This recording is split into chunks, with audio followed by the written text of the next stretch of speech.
자, 그러면 오늘 바삐 움직이는데요. 목표는 인도 땅에 가는 것이다. 오늘 인도 땅을 밟을 수 있을지 기대가 됩니다. 전체 주제, 지금 박사님 선생님께서 지난주에 캣트 조금 했는데, 그러니까 오늘 그 북유럽을 빠져나올 수 있을지 모르겠어요. 나오기를 바라며, 우리가 어디까지 있습니까? 178쪽, 178쪽이요. 네. 한 170절. 170절. 이 두개골 숭배 켈트 구덩이 여기까지 했네요. 이 170, 인도 유럽의 유산을 들어갑니다. 21장, 22장, 23장, 그 다음에 정임쌤이 정리해 주신 힌두교, 맞죠? 힌두교. 힌두교에까지 전체적으로 지금 엘리아데가 깔고 가는 거는 인도 유럽 종교관입니다. 그러니까 지난주에 이슬람하고 그 다음에 기독교가 같다니. 이거 이제 정임쌤이 깜짝 놀라셨는데요. 지금은 불교, 힌두교와 기독교가 같다니. 이런 데에서 이야기가 진행이 되고 있습니다. 그 이유는 인도 유럽계, 그 다음에 아리안족의 신화 전통의 뿌리가 얼마나 넓은가를 엘리아데가 보여주고 있기 때문인데요. 똑같지는 않지만 그 여러 변형의 형태를 현대 종교에서 볼 수 있다라는 엘리아데 입장인 것 같고, 제가 준비해보는 가장 큰 주제는 종말론입니다. 종말론이고 이 이권이 특히 이권이 종말론에 대해서 아주 많은 얘기가 나오고 있습니다. 종말론. 많은 그게 왜 많이 나오는가는 이 경제관계 차원에서도 그 다음에 사람들의 의식의 공통적 변화 속에서도 이 찾을 수 있고요. 그런데 근원적으로는 인도 유럽계, 그 아리안족의 이동과 관련해 가지고 이 종말론의 뿌리를 찾아야 된다는 입장에서 엘리아드 선생님이 계십니다. 이제 역사적 변화는 거의 쓰지 않지만 종말론에 대해서 오늘 해볼 수가 있겠습니다. 일반론에 대해서만 말씀을 조금 드려볼까요? 종말론. 그 종말론 하면은 종말론의 일반 옥 선생님 종말론에 대해서 종말론 어떻게 생각하십니까? 종말론? 대리만족 신화 읽으면서 네. 신도 같이 종말되는 아, 그게 참 신기하더라고요. 아, 네네네. 신이 아, 항상 죽은 밖에 있다고 네네. 생각했는데 그 부분이 좀 아주 좋네요. 정말 이거 그 읽는 훈련하고 쓰는 훈련을 하면 둘 다 됩니다. 읽는 훈련을 하면 읽는 것밖에 안 됩니다. 네, 쓰는 훈련을 한다. 그러면 쓰는 훈련을 어떻게 하느냐? 계속 쓰고 있으면 됩니다. 문장을 쓰든 문단을 쓰든 단어를 쓰든 뭐든 쓴다면 훈련이 됩니다. 그런 의미에서 이 종말론이라는 주제는 예를 들면은 그 다음 주에 화산섬의 애니미즘이라는 주제로 제주의 신화만 다루는 동아인류학을 월요일 저녁에 열려고 합니다. 그 제주 신화를 전반적으로 보면서 애니미즘적으로 해석을 해보자 이런 이제 목표를 맞춰가지고 열려고 하고 그거에 이제 유리쌤이 그 우리를 끌고 가주시기로 하셨는데요. 전혀 들어본 바 없다는 표정이신데요. 사람이 그렇게 그 표정은 제가 지어야지 제가 왜 그만 이러세요. 근데 샤머니즘, 애니미즘 이렇잖아요. 사냥을 하는 사람들, 동물과 직접 관계에 있는 사람들, 그 다음에 켈트족 신화에서 보이는 그 근원적 샤머니즘 이런 단계에서는 종말론적 사고를 하기가 좀 어렵지 않을까요? 종말론이라고 하는 게 누가 쓰는 종교가 아니고 오늘 제가 준비해 본 거는 이게 어떤 환경에서 어떤 풍경 속에서 가능한 거고, 어떤 경제적인 구조 속에서 나오는 생각이고, 종말론이라고 하면 우리 흔히들 지금 지구가 망했어 뜨거워져 이거 이제 박살날 거야 이런 얘기 이제 유행하는 시대이기도 한데요. 종말론이 뿌리를 찾으면 되게 신학적으로 왔다 이렇게 되는 것도 가져요. 지금은 되게 일상적이고 사회적으로 쓰는데 타국이나 폐허를 가진 제목의 책들이 쏠찬히 있지 않습니까? 그러니까 이제 일상적으로 쓰이는데 근본적으로는 신학으로부터 왔다. 종교관의 일부다. 그런데 일부다. 모든 인간의 종교관이 종말론을 갖고 있지 않다. 그래서 종말론이라고 하는 것을 종교적 차원으로 우리가 공부해보는 것에서부터 생각을 하지만, 왜 저도 결론 없이 오늘 참여를 했는데요. 끝에 가면 이걸 좀 어떻게 응용해 볼 수 있는 사고법인가 이런 거를 이제 만들어 봅니다. 엘리아드는 기본적으로 켈트의 종말론, 그 다음에 그 밑에 이제 오르페우스교라고 하면은 에게해 쪽이지 않습니까? 켈트는 이제 북유럽이고 여기 이제 그 다음 장에 오르페우스를 중심으로 한 거기도 종말론이 있는데 이거 약간 지중해 동지중해죠, 동지중해. 좀 내려오고 그 다음에 힌두 전통에도 종말론이 있다고 하십니다. 이게 들어가면은 좀 차이가 있는데 같다, 같다라고 보시고 봅니다. 그런데 이제 오늘은 차이에 더 주목을 하려고 하고요. 그래서 어떤 차이를 우리는 더 엘리아드 선생님의 공통점을 알고 더 얘기할 수 있을까도 생각을 해보면 좋겠습니다. 종말론은 계속 나옵니다. 이 책의 끝까지. 그 종말론이 중요한데, 옥현 선생님이 말씀하신 것 중에 이게 누가 끝장난다는 얘기냐? 제가 그 노트하고 있어요. 요 질문 아주 좋은 것 같아요. 잘 모르는데 기독교에서의 종말론이 하느님이 돌아가시는 문제는 아니지 않을까요? 하느님이 돌아가십니까? 그거는 죄를 지은 내가 죽는 문제고 아우라 마즈다.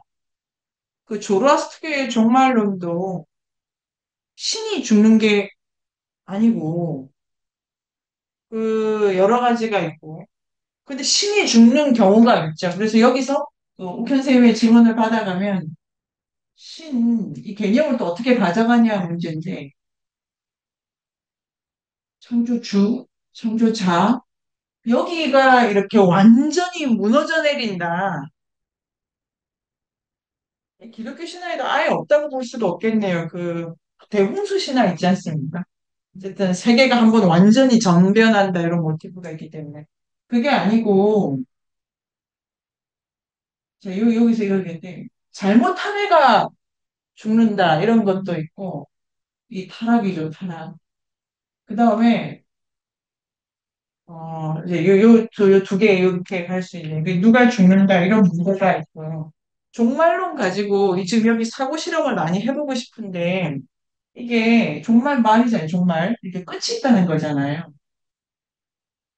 끝이 있다는 거를 가지고 생각해 볼 만한 게 뭐 더 없을까요? 그래서 제가 생각해 봤습니다. 끝이 있다는 요 사고 뭔가 끝이 있다. 제가 이렇게 20년 전에는 뭐 대학에서 이렇게 강의를 하면 그 공부하는 애들이 꼭 시험지 끝에 이 또한 끝이 있다. 뭐, 이 또한 지나가리라 뭐 이런 그 쓸쓸한 말을 남기고 빈 종이 내고 뭐 이런 끝이, 끝이 있다고 제가 생각을 해봤어요. 끝이 있다라는 거를 이게 끝이 있다. 그러니까 동의어도 많고요. 이런 걸 이제 전반적으로 공부하는 게 참 재미가 있네요. 근데 끝이 있다는 거는 제 생각이 이제 옳고 맞고 뭐 제가 정리를 하는 건 아니고 제가 해본 여러 생각 중에 하나를 말씀드려 봅니다. 어쨌든 부정을 좀 포함하고 있는 것 같아요. 그게 제가 지금 오늘 생각이에요. 예를 들면은 좋은 날 있잖아요. 좋은 날. 좋은 날도 끝이 있어요. 이러면 이건 좋았는데 어쨌든 이게 멈춘다는 거잖아요. 그 다음에 어, 반대는 안 좋은 일도 끝이 있겠죠. 안 좋은 일도. 그러니까 어떤 일을 그래서 괴로울 때, 이것도 끝이 있다고.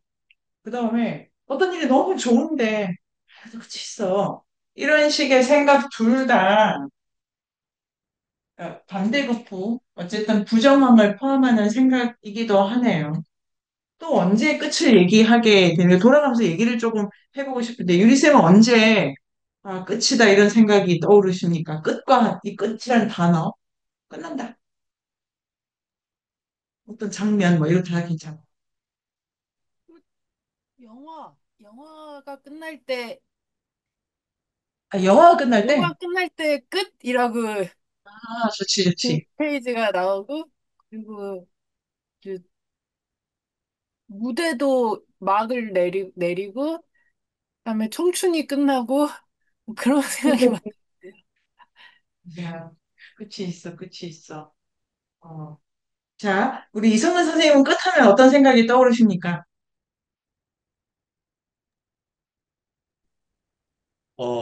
네. 그럼 긴장을 내려놓다. 음, 네. 거의 긴장돼서 사는 경우가 많아가지고, 아, 발제 끝났다. 끝났다. 네. 이제 좀 쉴 수 있겠구나. 네. 좀 편하게 있을 수 있겠다. 음, 네. 그렇게 떠오르네요. 뭔가 어떤, 뭐든, 네, 네, 일이 끝났을 때, 어떤, 네, 긴장돼서 뭔가 집중함이 끝났을 때, 네. 네네네.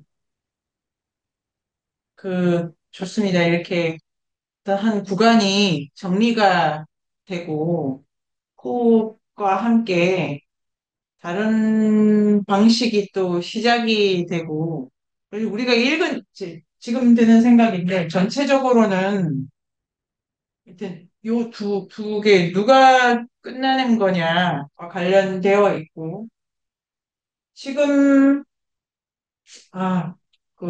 지금 이정은 선생님이 주신 말 중에 어떻게 진행되던 게 이제 멈추고, 이제 다시 시작을 한다 이러면은 재생이라든지 순환이라든지 이런 생각도 같이 할 수 있게 되네요. 그리고 이제 우리가 읽은 책이 어떻게 되냐면은 종말론이 다 여기를 얘기하는 게 아니고 이게 중요한데 요 멈추는 지점 지금 이승 선생님 말씀을 제가 응용하면은 누가 끝나는 거냐 뭐가 끝나는 거냐 이런 질문도 있잖아요. 종말론이 끝이 문제가 아니고 이 앞에 일어난 이 사건에 대한 해석이 들어가는 거. 이 매듭과 함께 다음이 어떻게 될 거라는 전망이 들어가지 않습니까? 종말론 자체는 이 전후의 관계에 대한 이론인 것 같아요. 이제 끝이니까 뒤가 아무것도 없어 이게 아니고 그래서 이 끝과 함께 반드시 다음 얘기를 하게 되는 게 종말론이기도 하죠. 이게 끝이다 그래서 없다 이런 얘기가 아니고 정말 지금 우리 읽은 것 속에 다 이 다음 얘기입니다. 다음 얘기. 다음 얘기. 그런 얘기도 들고 얘기를 모아가고 지연쌤 어떤 생각이 드십니까? 끝 언제 끝? 아, 언제 끝인지는 잘 모르겠고요. 그냥 지금 그 죽음 이후를, 아니, 지금 그런 얘기를 하는 건 아니지만, 쌤이 말씀하신 것처럼 죽음 이후에 다른 이야기를 하기 위해서 종말론을 얘기한다. 그러니까 끝을 얘기하기 위해서 끝을 얘기한다기보다는 음. 다음을, 다른 얘기를 하기 위해서 그런 걸 한다고 그런 생각이 좀 들었습니다. 네. 정희쌤 어떠십니까? 저도 끝하면 죽음이 제일 먼저 떠올리고, 그다음에 졸업인데요. 사람들이 이게 이 생이 다가 아닐 거야. 네네. 그래서 이 종말론이 왜 필요했어? 네. 이게 끝이면 나 너무 허무해. 어쨌든. 네. 다음이 있었으면 좋겠어. 네네. 그거 핵심 포인트예요. 이 끝을 얘기하는 사람은 여기. 그러니까 이게 이상한 얘기라니까요.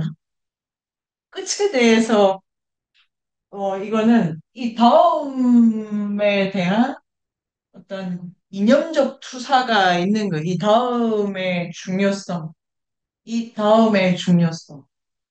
그런 게 있고, 옥현 쌤 어떠십니까? 죽은 우리나라 종말론은 죽은 이후에 사람들이 나한테 영향을 미친다 이런 게 네네네. 중요한 거. 네네. 죽음이, 죽음이. 그래서, 제가 준비한 말씀은, 이게 끝 얘기 하려는 게 아니다. 이 다음 얘기 하려는 거다. 다음 얘기 하려는 것도 중요한데, 이 다음이 어떠해야 된다라는 기준을 갖고 있는 끝 얘기입니다. 이 다음이 어떠해야 된다. 그러면 다음이 어떠해야 된다라는 것을 만들고 이 다음에 대해서 이제 생각을 해나가야 되지 않습니까? 이 다음. 이 출발 지점으로 언제나 여기 시작이 있죠, 시작이. 종말론이라고 하는 게 이게 끝이지 않습니까? 끝이면 이제 시간적으로 넘어가 진행이 돼가지고 어디에 이르는 진행 개념이 들어가는 것 같은데 기준점은 어디 있냐면 여기 아직 시작도 안 한 얘기일 수도 있다. 전반적으로 이제 오늘 종말론을 구체적으로 읽을 텐데요. 끝에 대해서 누구의 끝, 무엇 때문에 끝, 요거에 대한 해석을 잘 보면은 종말론의 신화들을 읽을 때 앞부분이 매우 중요해 보여요. 그래서 종말론을 뭐 여러 개, 두 개 뭐 다 나눌 수 있을 것 같은데요. 근데 누가 죽느냐가 결정적일 것 같고, 예를 들면 이 시작 부분에서 신이 죽었다. 근데 신이 왜 죽느냐? 그래서 신이 죽으면 또 어떻게 되냐? 여기에 사람들이 이 끝을 맞이하는 세계의 보편적인 방식을 엘리아데가 희생제의라고 봅니다.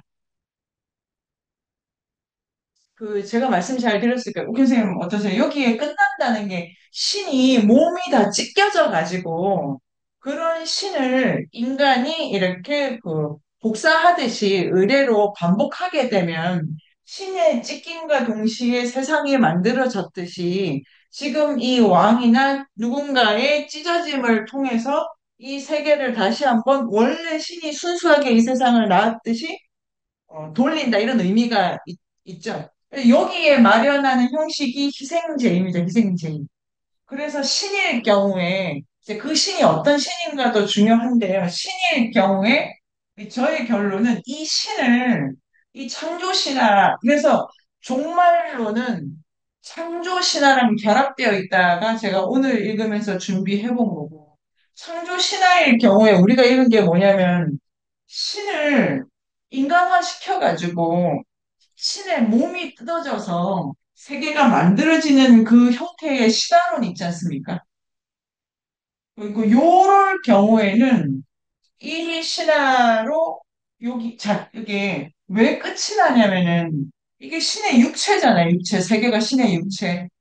이 육체가 병들고 노쇠하고 늙지 않습니까? 이 인체가.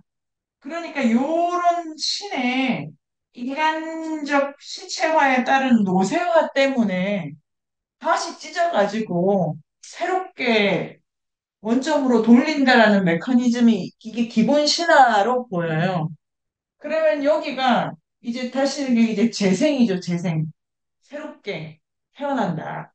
그런데 창조 신화의 앞부분이 신의 인체화에 의한 찢어짐이라는 모티프가 아닐 때 여기에 다른 일이 벌어진다. 이게 전체 이론 틀입니다. 점수 어떤 생각이 드십니까? 희생제의에서 네네. 그 구원 쪽으로 넘어가는 건가? 그렇죠. 구원이 이제 다시 누구의 구원이냐, 어디의 구원이냐, 이렇게 갈 수 있고요. 이게 단적으로 예를 들면은, 기독교의 창세 신화에는 하느님의 몸이 찢어짐이라는 모티프가 없잖아요. 없죠. 제가 성경을, 그렇죠. 지한쌤이 없다고 하시는. 그게 없어요. 이게 결정적인 일을 미친다고 생각해요. 그렇다, 그렇다. 그리고 끝은 아까 이제 뭐가 끝났다, 어떠하다라는 얘기를 여러 가지 했는데요. 여기 이게 끝이라고 하는 게 뭐가 끝났다라는 거를 누가 어떤 기준에서 알 수 있냐. 이 끝이라는 거는 판단 개념이에요, 판단. 내용이 어떠하든지 간에 여기가 끝이, 아니, 이 얘기 다 떠나가지고 내가 하는 일이 여기가 끝인가 보라고 느낌을 드는 걸 알면 참 좋죠. 이게 내가 어떤 일이, 아니 인간관계가 여기가 끝이구나라고 알면은 좋을 것 같아요. 끝인지 아닌지 진행을 하는 건지 뭐 하는 건지 내가 뭐 이걸 몰라서 문제지. 근데 제가 여러 가지 이제 생각을 해본 끝에 이 끝이 판단 개념이구나, 판단. 그 다음에 대한 가치 판단, 그 다음을 이해해야 되는 판단, 이게 판단 개념이 들어가기 때문에 중요하다, 중요하다. 몇 가지를 해봅니다. 몇 가지를 해보고 이 판단이 들어가는 문제. 유리쌤 지금 어떤 생각이 드십니까? 네가 하는 말이 무슨 말인지 모르겠다. 이걸 포함해가지고 제가 설명을 잘 못 드리고요, 지금. 네. 지금 어떠십니까, 유리쌤?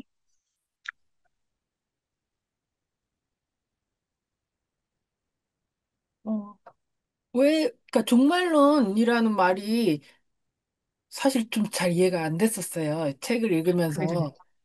근데 네네네. 이제 나중에 묵시록이라는 말도 나오게 같은 말을, 되는데, 근데 그런 느낌이 항상 더 익숙했던 것 같아요. 이제 종말이니까 너무 무시무시하고, 막 아마겟돈 전쟁, 막 네네네. 이런 무서운 그런 예언 같은 거? 그런 거를 떠올렸는데, 좀 더 포괄적으로 쓰이는 말 같다는 생각이 들었고요. 그냥 끝에 네. 대한 어떤 이야기. 그래서 그냥 사후적인 건가? 그런 생각을 했는데, 어떤 인간의 끝이라면 죽음 이유일 수도 있겠지만 우주의 끝도 다 종말론이라는 말 안에 다 포함되는 것 네네. 같았고 근데 선생님 말씀 중에 인상적이었던 것은 이제 끝에 대해서 말하고자 하는 것은 다음 이야기, 다음에 대한 전망을 가지려고 하는 것과 관련돼 있다는 게 굉장히 어, 깨달음. 그리고 그다음에 끝이라는 게 판단 개념이다라는 거를 선생님이 어떤 뜻에서 얘기하셨을까? 너무 맞는 것 같다. 그런 생각이 좀 들었어요. 지금 아주 좋네. 그거 빨리빨리 메모하셔가지고, 그대로. 하여튼, 어쨌든, 글로, 지금, 그런데, 이게, 끝이 있다라고 말하고, 다음을 생각한다는 것 자체가 연속을 해야 되잖아요. 끝이 진짜 끝이면 다음이 없어야지. 다음 생각할 필요가 없어요. 끝난 다음 구간엔 내가 아니야. 그때 걔 누군지 몰라. 그래, 끝나는 거잖아요. 그런데, 이제 끝론인데 끝에 대해서 여러 가지 생각을 할 수 있습니다. 끝은 시간 개념이에요. 시간 개념. 일단 정리를 해보면은 끝은 시간 개념이고 다음이 따라붙고 회고가 있어야 끝도 있잖아요. 그러니까 딱 D 이렇게 되고 있어야 D가 있기 때문에 아까 성 선생님 말씀하신 이게 시간 개념입니다. 1차적으로 끝이라는 건 시간 개념. 시간 개념이고 그래서 역사 의식이 발동해야 종말론을 쓸 수가 있어요. 일단 시간 개념이다, 시간 개념. 시간 개념 중에서도 단선적 시간 개념이 들어가야 됩니다. 그 다음에 앞과 뒤가 동일자가 주파해야 돼요. 그리고 다음으로 가고. 그래서 윤회 개념 있지 않습니까? 윤회 개념. 윤회 개념도 조금 주의를 해서 볼 필요도 있다. 이런 생각이 들고요. 그것도 하고. 그 끝이 있는데 원래의 것이라는 기준 없는 끝은 없기 때문에 이제 시간 개념이기도 하고 끝이라는 이 마감은 그 원래 있었던 것의 상태가 변했다는 말이지 않습니까? 그러니까 상태가 변한 것에 대한 해석과 원래를 기준으로 한 판단이 들어가게 돼 있다. 그래서 판단 개념입니다. 시간 개념이다, 판단 개념이다. 요까지를 제가 그냥 정리할 수 있었는데요. 이제 엘리아드가 보는 전체 큰 틀, 박 선생님 지금 어떤 생각이 드십니까? 듣다가, 쌤, 요즘 제가 수요일마다 너무 일정이 빡빡해서 진짜 좀 양해를 구할게요. 껐다 켰다 하겠습니다. 네네. 누웠다 일어났다. 네네네. 오, 듣다가 맥락을 이해가 잘 안 돼서 화면에 또 쉬어야 되는데, 이 또 공부하면 욕심이 또 생겨서 들어옵니다. 예, 어쨌든, 서두는 이렇게 하고. 아까 몸을 찢어서 신이 몸을 찢는다. 그게 이제 재생. 희생제의 네, 이렇게 말씀하셨다가 창조신화를 또 언급하셨잖아요. 그러면 네네. 찢어서 재생을 하는 거는 순환의 의미인 것 같은데 그거랑 네. 창조신화하고 두 개가 갈래가 다르다는 말씀이 제가 이해를 잘 아, 못해가지고 그러니까 핵심은 종말, 그러니까 끝에 대해서 우리는 많은 걸 상상할 수 있다. 이게 제가 진짜 좋아하는 거예요. 뭐에 대해서 이거저거 다 생각해 보는 거. 아무튼 제가 좋아한다고요. 그 단어를 이렇게 생각해 좋아한다고요. 자, 근데 그림 동화의 제 책의 제목이 시작도 끝도 없잖아요. 근데 저한테는 중요합니다. 저한테 중간밖에 없다는 것이 가진 정치적 함의도 있고 중간이라는 건 철학 개념으로도 중요하고 카카도 좋아했고 중간밖에 없다는 거랑 끝이 있다는 거는 그냥 서로 완전히 다른 세계관입니다. 이런 얘기를 그냥 그래서 시간에 대해서 공부를 할 수가 있고 그런데 종말론일 경우에는 끝만 보면 안 되고 반드시 종말의 이야기 전체에서 앞부분이 더 중요하다. 끝에 대한 설명보다 앞에 대한 설명은 우린 더 유의해야 된다. 앞에 이 종말론이 이야기로 구성되어 있습니다. 신화로, 종교적으로나 뭐 여러 가지 담론에서 그 이야기의 앞에 무슨 일이 일어나는지가 결정적으로 중요하다. 결정적으로 중요하다. 여기서 그냥 종교인류학은 뭐든지 종교적으로 읽으니까요. 카프카의 소설 중에 가장의 근심이라는 작품을 추천해 봅니다. 이것도 카프카도 시간에 대해서 공부를 많이 한 작가라고 생각이 들고요. 여기 이런 김에 종말론을 가보도록 하겠습니다. 종말론이 뭐 여러 가지 나오는데 일단 챕터별로 나옵니다. 21장에 종말론이 제일 선생님 큰 거니까 네, 사용쌤. 네. 제 질문에 대한 답은 안 하신 것 같아요. 이 질문에 대한 답입니다. 세트라. 그 창조 신화랑 종말론 신화랑 어, 그 이 두 개를 동시에 봐야 된다. 찢어서 종말론의 재생되는 거를 종말론으로 봐야 되나요? 그거는 순환 아닌가요? 아, 재생이니까 계속해서. 그 질문이요. 종말론입니다. 종말론입니다. 재생이라고 하는 것 자체가 아니 끝이 있으니까 재가 있잖아요. 재생을 한다면 실제로 텍스트 분석도 그렇게 돼 있습니다. 재생을 한다는 게 다시 태어나는 거잖아요. 계속 네네. 살지 왜 다시 태어나? 그냥 한번 끝이 있기 때문에 다시가 들어가잖아요. 지금 엘리아데가 아까 유리쌤 그 꼭 문장으로 써주세요. 엘리아데는 지금 모든 신화에서 종말론을 읽고 있어요. 예외가 뭐냐면 예외는 지금 여기 아예 분석이 안 들어와 있는데 이 책 자체가 농경에서부터 시작했기 때문에 아직 안 들어와 있어요. 그런데 그 샤머니즘에서도 쓰는 구전 신화 많습니다. 거기는 종말론이라고 할 수가 없어요. 근데 이제 엘리아드 분석은 세계 종교라고 들어가 있고, 이게 좀 집단의 규모도 좀 크고, 그다음에 농경 정주 이런 베이스가 들어가가지고, 종말론을 강하게 더 쓰고, 재생과 관련된 있는 특히 농경 신화에 많이 있고, 그래서 일반적으로 모든 신화에서 종말론을 보고, 이 신화의 세계 모든 종교가 종말론을 갖고 있다고 지금 봅니다. 그런데 그게 좀 더 잘 보존된 데가 어디냐고 했을 때, 확실히 선명하게 드러나는 게 이 인도 유럽계, 아리안계라고 하는 여기에서 파생된 종교가 너무 선명하다. 그런데 이 불교라든지 힌두교는 다른 방식으로 이제 전개가 됩니다. 이렇게 설명을 하고 있네요. 그 그렇게 이제 좀 더 가볼까요? 좀 더 갔을 때, 올 때 이게 가장, 왜냐면 오늘 조금 많이 하고, 이후에 이게 상고는 더 많이 얘기가 나올 것 같아요. 근데 제목이 지금 다 종말론이에요, 뒤로 갈수록. 그래서 일단 21장에 보면은 종말론의 구조를 알 수 있는데요. 1 이 173의 발제를 먼저 볼까요? 선생님? 네. 예. 제가 발제 서쪽입니다. 네. 173. 이그 디라시가 고대 게르만족의 우주 창조론. 게르만의 종교를 특징짓는 것은 세계의 종말이 우주 창조론에서 이미 선언되었다는 점이다. 자신의 젖으로 인민이를 키운 아우돈 블라라는 수는 짭짤한 얼음을 핥아서 인간의 형태를 만들었는데 그것은 불이이다. 불이는 거인의 딸과 결혼하여 그녀에게서 오딘, 빌리, 베라라는 세 아이를 얻었다. 세 형제들은 이미르를 죽이기로 결정했다. 형제들은 이미르를 거대한 심연의 가운데로 데리고 가서 그의 팔다리를 절단했으며 그의 몸으로 색상을 만들어냈다.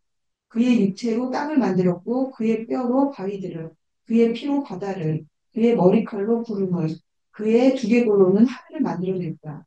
인간의 형상을 한 존재의 사례와 해체에 근거한 우주 창조론은 티아마트, 프로샤, 방고의 신화를 떠올리게 한다. 세계의 창조는 유혈 희생의 결과이고 고대적이면서도 널리 퍼져 있는 이러한 종교 개념은 베르만족 시대에서도 인간 희생을 정당화시켰다. 이러한 희생, 최초의 식물 피해를 극복하는 것은 세계의 갱신, 생명의 재생, 사회의 결집을 보증해준다. 이미르는 남성적이었다. 남성성은 형체성의 가장 효과적인 표현이다. 그에 따라 신들의 조상인 이미르는 악마 같은 거인들도 낳게 된다. 하늘, 땅, 지하 세계라는 세계의 영역을 연결하는 우주목에 대한 이미지는 널리 퍼져 있고 오리엔트와 북아시아의 일부 개념들이 이그드라시르의 신화와 이미지에 영향을 미쳤을 것이다. 이 신화에서 게르만적인 특징들을 구체적으로 뽑아본다면 나무, 즉 우주는 등장 그 자체가 다가오는 생각과 최후의 파멸을 나타내고 있다는 것이다. 이명, 즉 우주가 이그드라실의 뿌리가 뻗어 있는 지하의 틈 속에서 다시 말해 우주의 중심 자체에 숨겨져 있다는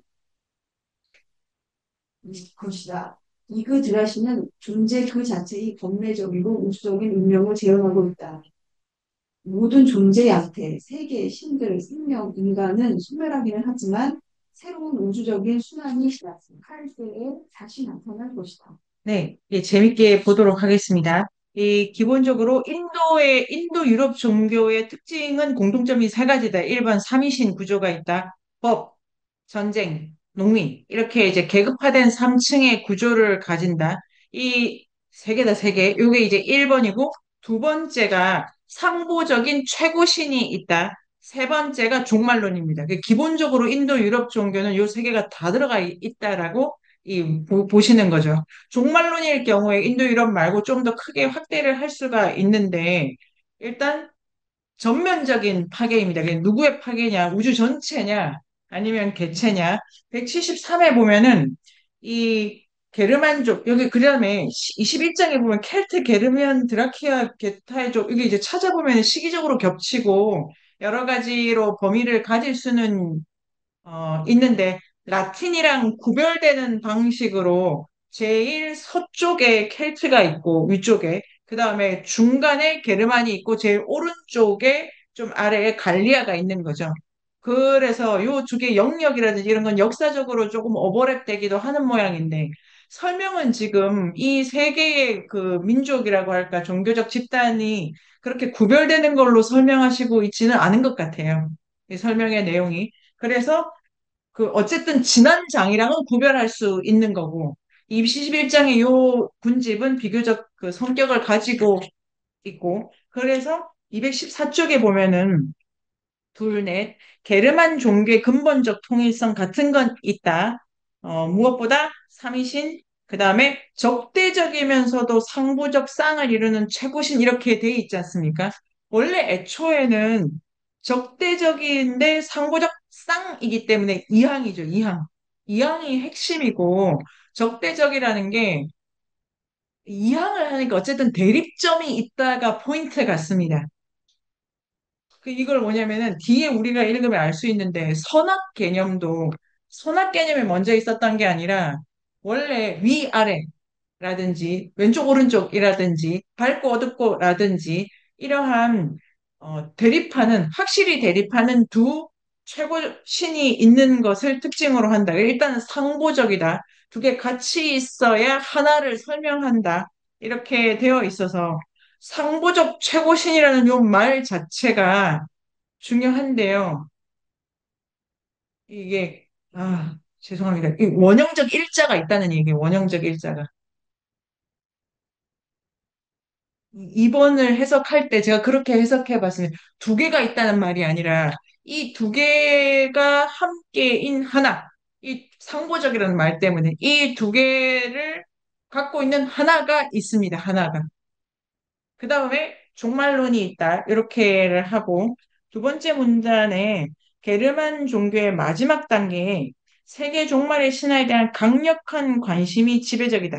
그래서 켈트라든지 게르만이라든지 갈리아라든지 이런 사람들이 종교라고 하는 것도 지금 요 문장이 재밌죠. 엘리아드는 종교가 처음에 짠 이렇게 나오는 게 아니고 원래 가지고 있던 근원적인 샤머니즘이랄까? 우주와 관련했던 영적 생각들이 어떤 지역에서 계속해서 습합이 일어나가지고 점점 음, 발전한달까?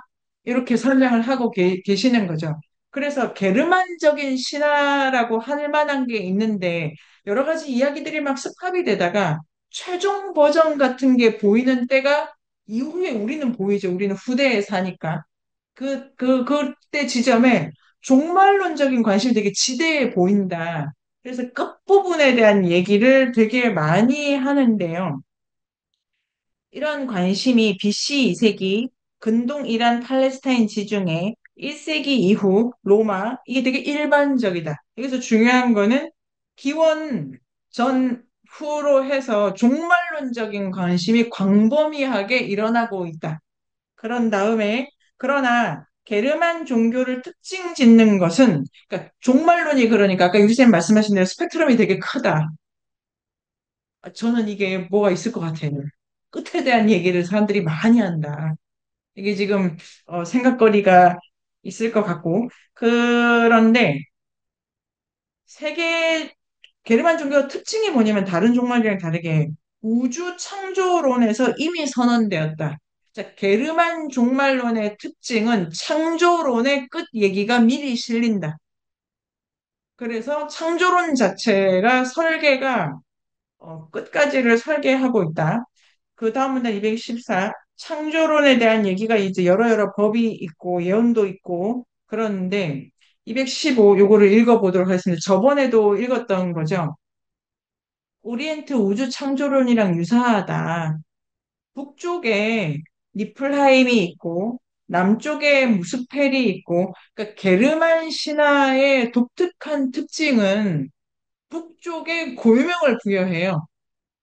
북 이렇게 우리 예를 들면은 하나님 이렇게 가지 않습니까? 하나님이죠 하늘. 하나님을 가지고 철수야 이렇게 안 부르잖아요. 어떤 지명으로 대부 이렇게 안 하지 않습니까? 여기는 게르만은 어떻게 하냐면은 북남에 고유명을 준 거예요. 이걸 엘리아드가 중요하게 보시는 것 같습니다. 고유한 장소성에 되게 많이 주목하고 있다.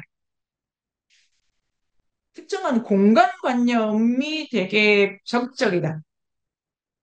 이걸 살리면은 이게 그 오르페우스 있지 않습니까? 오르페우스적 종말론? 오르페우스적 종말론을 읽는데도 중요해 보입니다. 어쨌든 독특하다. 그 다음에 얼음과 불이 만나 그때 이제 지난주에 얘기한 것처럼 이게 신이란 말인가 인간이란 말인가 인간의 모습을 한 이미르 돼 있는데 지난주 분석에 따라서 인간이 아니고 인간의 모습을 했다는 게 중요하고 나중에 후손들이 인간의 모습을 한 이미르를 이렇게 이제 공격을 하는 거죠. 요거를 이제 해치려고 한 그래서 원초적인 얼음 불이 만나가지고 이게 상고성이 있고 그런 다음에 그 결과로 이미르가 인간의 모습을 하고 태어납니다. 그래서 상보적으로 어떤 그 하체물이 나와요. 이미르라고 해가지고. 그래서 이게 이제 중요한데 그의 발 하나가 다른 발 하나랑 발이 발길이 무슨 이런 변태스러운 발과 발이 애를 또 낳고 그 다음에 그 얼음이 또 소가 태어나서 그래서 그러니까 동물도 뭘 낳고 이래서 신체적인 비유도 있고 여러 힘들의 이 혼합해서 뭔가를 창조하려는 것도 보이고 그런 다음에 결국 나아진 아이들이 인간의 모습을 한 이미리를 죽이려고 한다. 여기가 이제 종말론 포인트.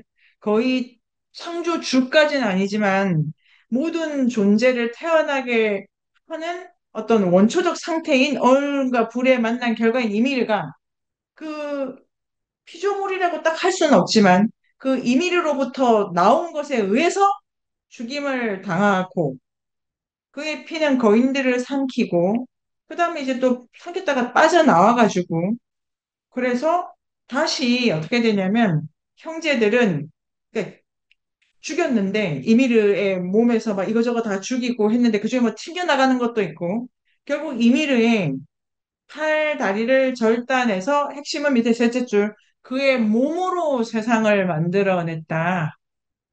그래서 세상이 누군가의 몸이다. 그것도 인간적 몸이다. 너무 생각할 게 많죠. 인간이 만물의 자로 인간이 생각하는 겁니다. 인간이 자기를 자로 쓸 수밖에 없잖아요. 저도 정미쌤이 너무 좋아. 이거 다 제 기준이죠, 제 기준. 아주 개인화된. 그런데 이거를 인류학적으로는 인간은 인간을 자로 썼다는 건데 그게 그애가 가진 가치가 아니고 그의 몸을 자로 쓴 거죠. 인간이 팔도 두 개, 다리가 두 개. 이렇게 쓴 거 보면 우주도 팔이 두 개, 다리가 두 개여야 돼. 이래서 인간이 신화를 만들 때는 자기를 기준을 해가지고 우주로 쭉쭉쭉 확장해가는 프로세스가 과정으로는 있는데 결과적으로는 우주, 신, 인간을 동렬해 놓기 때문에 지난주에 거북 내장전 같은 게 가능하다 이런 얘기도 했었습니다. 그래서 세계가 몸이다. 인체의 비유를 쓴다. 이렇게 되면 이 끝에 이 끝은 어떤 끝인가 이런 생각도 해보게 되고요. 너무 그의 피로 바다를 그의 머리칼로 구름을 그의 두개골로 하늘을 이 세 개의 시나 이렇게 되는데 이걸 그 다음 216페이지 이게 이제 216페이지 매우 매우 중요. 저는 어제 이렇게 준비하면서 215, 216을 손으로 이렇게 예쁘게 그 한글로 이렇게 쳐뒀는데요. 인간의 형상을 한 존재의 살해 이것도 살해당하는 거죠. 이게 되게 극화되어 있잖아요. 근데 방고 신화의 경우에 극화가 좀 덜 이루어져 있다고 했었어요. 이게 이제 그 사례, 그 다음에 해체에 근거한 우주 창조론은 1권 21절, 1권 75절, 그리고 반고까지 여러 신화를 떠올리게 한다. 세계에는 어떤 방식으로 나왔냐면 유혈, 희생, 그러니까 세계가 누가 이렇게 몸이 찢어진 거잖아요. 그 찢어짐을 모든 인류의 모든 희생제는 그걸 반복하는 거다. 세계가 찢어지는 걸 반복하는.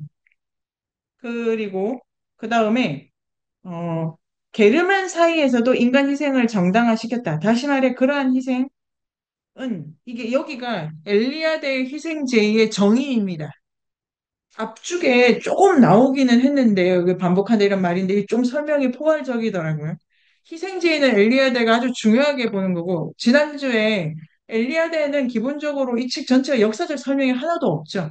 그때 뭐 누가 어떻게 싸웠고, 왜 싸웠고 이런 얘기 거의 없고, 기본적으로 인류는 같은 신화를 반복하고 있을 뿐이다라는 신화 우선론적인 입장에 가 있는데 반복을 하는 방식이 희생제의입니다.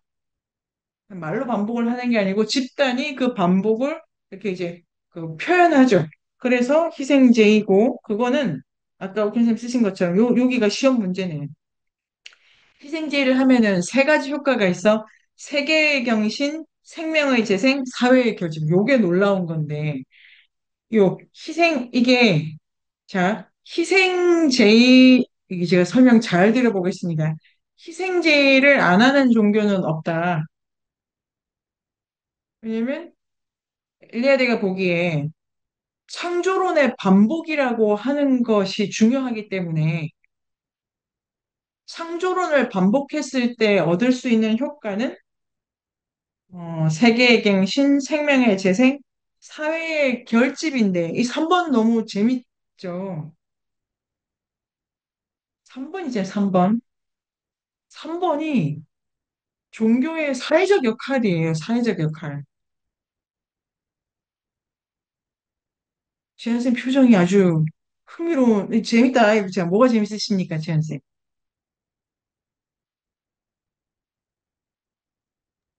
아니, 계속 설명해 주세요. 그럴까요? 자, 그래서, 요 3번이 재밌다. 그러니까 기독교 자체를 연구하시는 선생님들도 있고, 신부님도 계시지 않습니까? 말고, 종교 자체가 왜 만들어졌을까를 설명하는 다른 설명이 있잖아요. 그게 뭐냐면은 사회를 구성하기 좋다는 거예요. 여기에 제가 못 읽어봤는데 던바라고 하는 사람 기억나십니까? 던바. 던바의 수. 번역된 그 책에 그게 제목에 신이 들어가요. 그 책이 우리 이 지금 전혀 다른 접근이에요. 사회를 구성하기 위해서 종교가 나올 수밖에 없는 이유를 그 인류의 공동체 규모를 가지고 예를 들면 30명은 종교가 없어도 돼. 그런데 150 넘어간다 이럴 경우에는 도대체 같이 모아갈 수가 없기 때문에 그때 신을 출현시킨다라고 설명했나 봐요.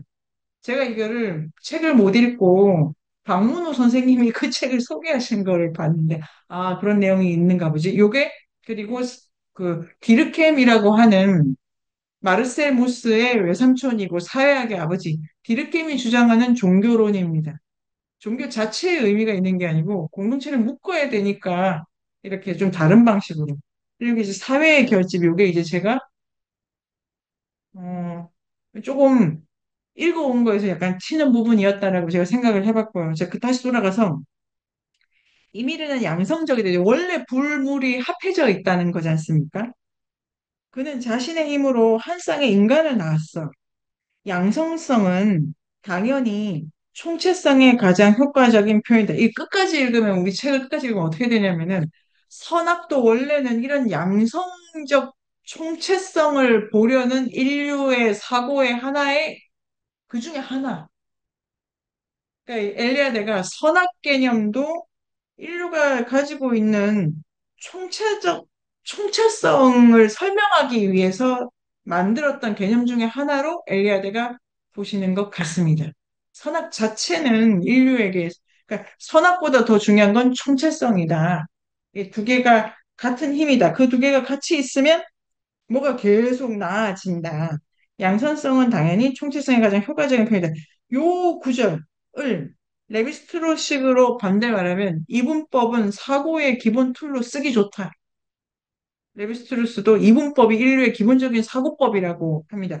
요 관련이 있고 고대 게르만족 사이의 원초적 총체성은 이 신화 거기서 이제 거기에 계속 얹어져 가지고 강화됐다. 그래서 이미르는 악마 같은 거인들, 그 다음에 도가 중요해요. 이게 제가 잘 해보고 싶습니다. 악이 어디서 출현했나 이런 거 궁금하잖아요, 우리가.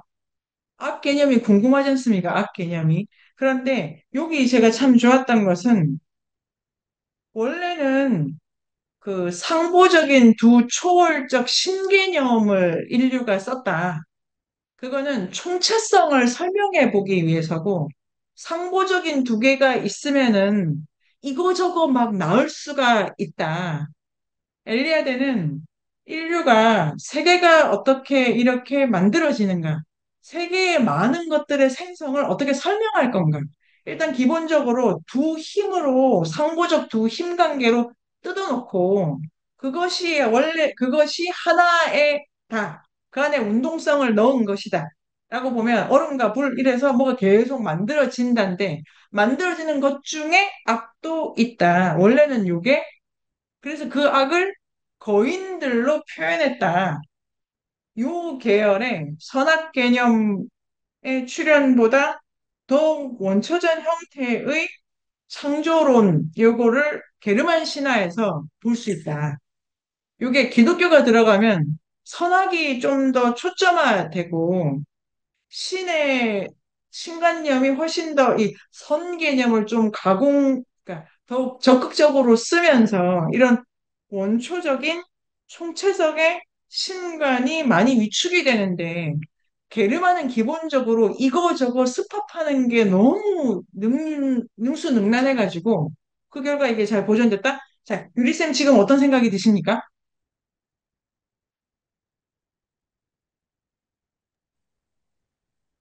어, 그 선악에 대한 개념이 그러니까 네네. 어떤 종교 안에 가면은 선악에 대한 개념이 선악은 궁극적인 거다. 궁극적인 선과 네, 궁극적인 악이 있다. 그래서 네네, 궁극적인 선이 이긴다. 뭐 이런 이제 스토리도 네네, 가능할 것 같고 그런 네네, 이분법에도 빠지곤 하는데 그게 상보성의 표현이다라는 개념으로 가져가면 되게 이야기가 달라진다라는 느낌이 들고요. 그거는 네네, 남녀 간의 대립에도 쓸 수 네네, 있는데 어, 좀 종교적으로 남녀 개념도 선악 개념처럼 어떤 네, 결정적이고 궁극적인 걸로 많이 쓰이는 경향이 있는가라고 의심을 해왔는데 상보적이라는 게 이거다. 되게 네네. 생각해 볼 만한 거리인 것 같아요. 이게 유리쌤 이번 주 과제. 아니, 유리쌤 과제, 그러니까 지금 원래 갖고 온 거 아니고, 지금 하다 보니까, 야, 이거 두 개 다 과제 계속 나온다. 지금. 근데 이거를, 일단, 원문을 본격적으로 공부를 하려면은, 엘리아드의 몇 페이지부터 몇 페이지까지가 있다고, 그거를 그냥 그대로 써놔야 돼요, 써놔야. 자, 근데 지금 이거 아주 중요한 말씀이신데요. 악이 선악이 기본이다라고 생각하는 종교가 있지 않습니까? 이 두 개가 기본축이다가 아니고 상보적 두임이 있어가지고 상보적 두임이 이렇게 탁 마주치면 그게 이제 하나를 막 이루어서 계속 뭐가 태어난다는 거예요. 이 중에 하나가 악이다. 악의 위치가 상보의 한 축이 아니고 파생된 많은 것 중에 이상한 거 하나예요, 이렇게. 그런데 자 여기 일신 설명이 너무 좋네요. 켈트에서 원형을 본다 이렇게 돼 있잖아요. 그런데 선악 개념을 완전 상보적임에도 불구하고 우주를 설명하는 원초적 두 축으로 본 것은 조로아스터교였다. 그러니까 켈트에서 추출하는 게 지금 나중 후대에 일어난 거잖아요. 지금 기원 전후에 일어난 일을 가지고 쓰잖아요. 그런데 이게 더 유리쌤 제가 설명 잘 드리는 게 이게 더 원형이다. 제가 드리고 싶은 말씀은 신화가 채취가 되는 거는 후대일 수 있는데 훨씬 더 원형적으로 확인할 수 있는 게 후대의 것이고 이게 훨씬 더 광범위했을 거다라고 엘리아드가 추측하시는 거죠. 이 책 전체가 종교 사상사지 않습니까? 비교? 근데 이 책의 설명이 시간이 흐르는 대로 종교가 발전되는 게 아니고 도처에서 이렇게 좀 더 근원적인 프레임을 보시는 것 같아요. 그래서 이 두 개의 축을 결정적으로 쓴 게 조로아스터교고 아우라 마즈다를 신으로 삼고 이 선악을 선택의 문제로 돌린 조로아스터교가 그 이전에 있기도 합니다. 이런 얘기도 말씀을 드리고요. 그래서 자, 원래는 상보적 두 힘이다. 창조를 설명하는 두 힘. 그 다음에 아직 얘기 안 끝나가지고 216쪽에 우주를 창조하는 가운데 세 형제가 무스펠이 던진 불똥에서 그 다음에 이제 계속 뭘 만들어. 이거저거 만들어. 이 힘의 근원은 이미르죠. 힘의 근원은 이미르고 그 다음에 이 만드는 것 중에 217쪽의 두 번째 문단에 우주목 신화가 나와 세계의 중심에 나무를 설정한다 이런 거는 세계 종교상에서 일본에도 나무 신화라는 게 있다 이렇게 되고 드루이드교 있지 않습니까? 드루이드교. 드루이드교가 기본적으로 나무 숭배를 많이 해가지고 크리스마스 트리 그건 드루이드교에서 왔다고 하죠. 그래서 이 나무 숭배 우주목 그런데 이 켈트 신화 보면 세계의 중심에 나무가 있고, 그다음에 뿌리는 죽은 자, 다른 뿌리는 거인, 인간. 이게 이제 이 신화는 존재를 세 층으로 구분해가지고 죽은 자, 거인, 인간으로 나누고 있네요. 그런데 이 신화 안에서 나타나자마자 죽는 얘기가 나오는데 218쪽 세계의 중심에 위치해 있으면서 새 영역이 있다. 그러니까 켈트 신화는 공간을 계속해서 붙잡으면서 설명하기를 좋아해. 에덴 이렇게 막연하게 안 가고 크게 안 가고 이제 구체적으로 더 쪼개서 설명하면서도 그 다음에 그 우주가 우주 중심 자체라고 하면서 우주적 운명인데 이 밑에서 셋째 줄, 이그드라실이라고 하는 존재 그 차지의 범례적 우주적 운명이 모든 존재의 양태는 소멸하기 마련이다. 그러니까 끝이라고 하는 걸 되게 자연 발생적으로 보죠.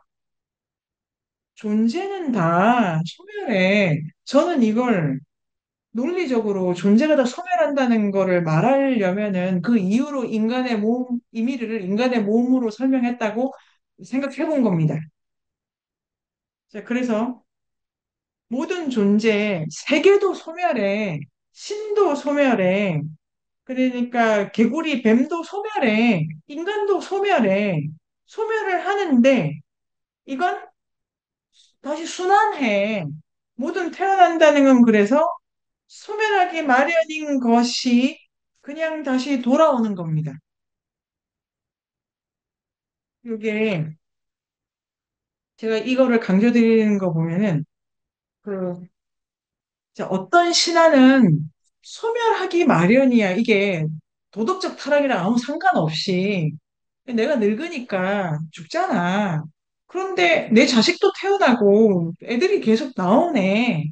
그러니까 죽기 마련인 것이므로 태어나기 마련이다. 이렇게 설명하면서 그것을 그러면 여기도 죽는 얘기가 오지게 들어가 있는데 이렇습니다. 점심 어떤 생각이 드십니까?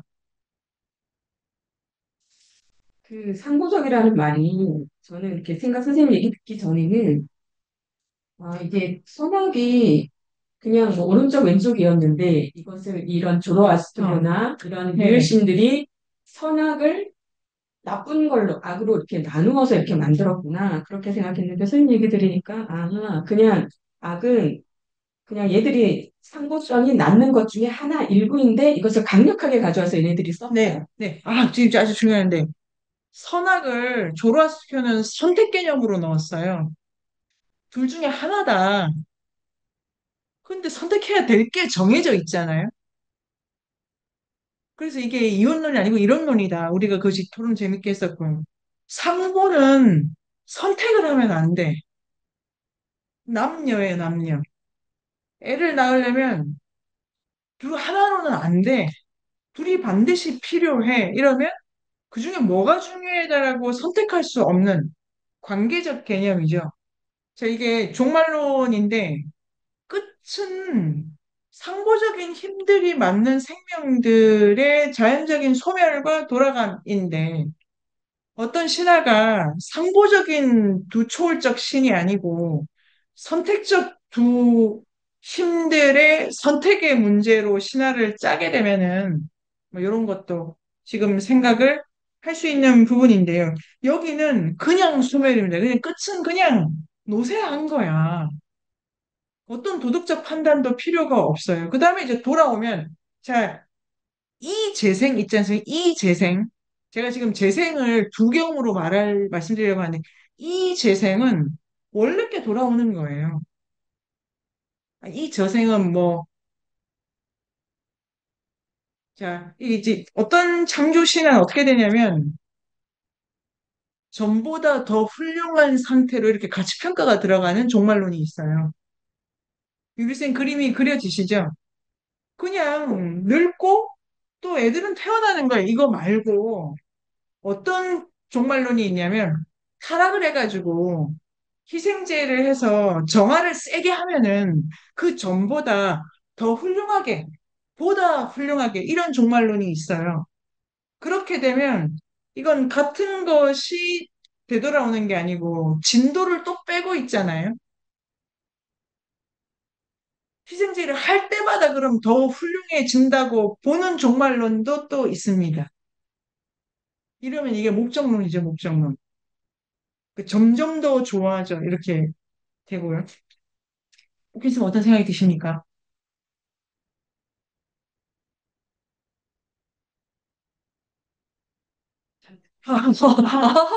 근데 지금 읽으셨던 여러 종말론이 떠오르시죠? 그래서 앞부분에 누가 죽는 걸로 설명을 해야 끝에 저 판단이라는 점에 자연적인 가치 판단, 이런 걸 넣고, 자, 그래서 좀 더 보고. 그런데 이게 되게, 그 다음에 너무 재밌는 게, 이 켈트, 게르만, 갈리아, 요 지방이 이런 원형을 잘 보존한 건 뭐가 없었기 때문이다? 문자에 대한 강박이 없었기 때문이다. 아니, 뭘 제대로 남기려면 문자가 있어야 될 것 같은데, 문자에 대한 강박이 덜 한 데에서 오히려 원형이 잘 보존됐다라고 엘리아드 선생님이 쓰시는 부분이 있고요. 그 다음에, 이게 175 전쟁도 전쟁을 하나의 통과 의례로 해석한 것도 있고, 종말론을 다시 봅니다. 177에 종말 단어가 너무 많이 나오죠. 230쪽에도 세상의 종말이라고 하면서 233쪽엔 어떻게 되냐면은 이제 세계의 종말 얘기를 하는데 누가 죽냐 이런 것 중에 트릭스터가 죽는다 뭐 이런 것도 있고요. 234쪽의 첫 번째 문단에 마지막에 보면은 마하바라타와 에다 사이에 광범위하고도 정연한 에다는 어디냐면은 북유럽 그 부전서사 문학이고 마하바라타는 인도에 있는 부전서사지 않습니까? 근데 둘 다 전쟁 모티프가 아주 강하게 들어와 있고 그런데 일치점이 존재하는 것도 인도 유럽인들이 퍼져나가기 전에 간직하고 있던 선악의 관계, 세계 파멸, 거대한 종말론적 신화와 연결되어 있다. 앞서 살펴보았듯이 173의 이교 신앙의 마지막 단계에서 게르만족들은 종말론에 매우 큰 관심을 가졌는데 세계의 종말이 창조의 필수다. 새가 태어나려면은 누가 이렇게 찢어졌다. 그게 이제 필수다. 인도, 이란, 그리고 이스라엘에서 묵시록이 종말론의 다른 이름인데요. 묵시록에 등장하는 주요 배우, 시나리오, 이제 연관이 되어 있고, 그런데 모든 묵시 문헌에 잘 알려진 상투적인 표현이 다음과 같다 해가지고, 여기서 이제 중요한 거는 종말론이라고 하는 끝 얘기가 많은데 묵시록이라고 하는 것 중에 조금 특별히 따로 봐야 될 게 있다고 엘리야드가 설명을 합니다. 그런데 묵시록엔 뭐가 들어가야 되냐면 도덕의 쇠퇴가 들어가요. 이거 좀 구별해서 설명할 수 있으면 좋지 않을까요? 그러니까 묵시록은 종말론이에요. 그런데 묵시록일 경우에는 도덕의 쇠퇴, 이 도덕의 쇠퇴 있지 않습니까? 이러면 선악 개념을 쓰는 거죠. 도덕이 땅에 떨어졌다. 이거는 있어서는 안 돼. 이렇게 되는 정도입니다.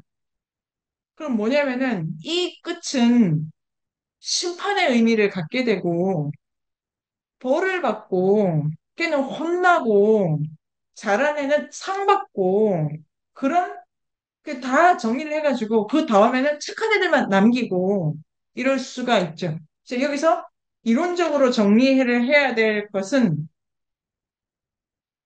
이론적으로 정리를 해야 될 거는 종말론 큰 범위, 묵시록 작은 범위, 묵시록은 도덕. 그러면 점심 어떤 생각이 더 드십니까? 그러면 묵시문학은 도덕이 가능했으니까 네, 네네, 뭐죠? 직선적인 그런 세계관에서 네. 완벽하다. 이건 누가 벌을 받아야 끝나, 일이. 누가 벌을 받아야 끝나. 혼이 나야 끝나. 메시지가 있어. 근데 아까 우리가 좀 전에 얘기했던 이미르 신화 있잖아요. 거기는 벌을 받는 애가 있을 수가 없어요. 신이 벌을 받으면 안 되지. 자, 오켄 쌤 어떤 생각이 드십니까? 그 이후에 이제 영혼을 설정하잖아요. 네네. 그 이유가 뭐 이승보다 더 좋을 수도 있고, 네, 그건 어느 경우냐면 요 경우. 이게 이 경우. 네. 제가 질문 읽은 거예요. 우리가 아주 공명하고 있네. 말씀하시기 전에도 제가 이게 이 경우. 다음이 더 좋을 거다라고 하는 거는 요 경우. 근데 거기에 또 유대가 들어가잖아요. 그거는 이제 계가 다른 거예요. 계열이 달라요. 이게 너무 재밌으시죠? 전체는 종말론 말고 또 다른 그러니까 네. 켈트 신화에는 종말론의 원형 같은 걸 볼 수 있다. 그게 켈트 쪽에 그 다음에 이 갈리아 이게 그러니까 유럽의 중 아니 그러니까 유럽을 해서 북쪽 위 뭐 동쪽에 있는 거기 좀 원형이 있는데 그 사람들이 문자에 대한 강박이 덜했고 문자를 되게 비의적으로 썼어요. 문자에 땡땡땡 유리쌤이 장에 가신다 이런 게 있는 문자 말고 주술적 그게 룬 문자고 블루투스가 룬 문자 아니에요? 블루투스? 맞죠. 그러니까 문자를 완전 기능이 달라. 그건 그냥 주문이에요, 주문. 써서 그리고 붙여넣으면 완전 주문이 주문. 그런 방식으로 근데 원형이 남아있다. 그래서 오케이, 선생님, 그게 보다 원형적인 거고, 그 중에 일부가 매우 도덕화됩니다. 종말론의 일부가. 도덕화되게 되면 이 종말론은 심판론과 결합을 해가지고 선악 개념과 함께 좀 더, 어, 정교해야 되죠. 오케이, 선생님, 그럼 어떤 생각이? 근데 윤회는 뭐냐면은 인도 아리안이 기본적으로 쓴 그 원형 있잖아요. 켈트에서 보여지는 거. 그거 중에 인도 쪽에서 윤회만 남기고 또 다른 종말론을 조금 쓰는 거예요. 근데 거기는 도덕화되진 않았어요. 인도 쪽은. 도덕화되진 않았어요. 윤회한다는 것 자체를 이제 문제 삼게 되죠. 불교도 힌두교도. 불교도 힌두교도 그렇고 자이나교가 문제 삼게 되죠. 윤회한다는 거에 대해서. 다시 돌아온다는 거죠. 걔가 좀 다르다. 그럼 옥 교수님 어떤 생각이?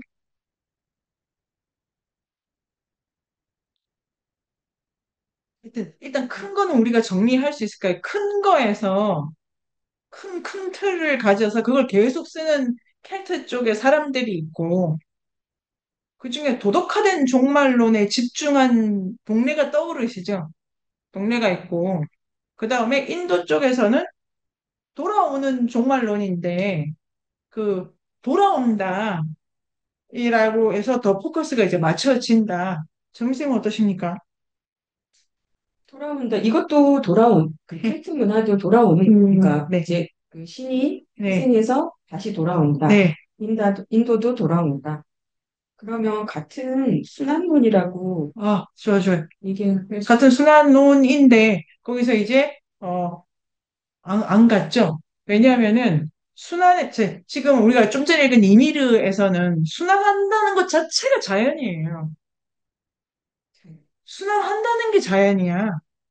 이렇게 되겠는데 그 붓다의 불교는 순환한다는 것 그리고 이제 그 베다 시대의 종교 그 다음에 우파니샤드에 이르면 그 순환을 내려와라 이렇게 되잖아요. 내려와라.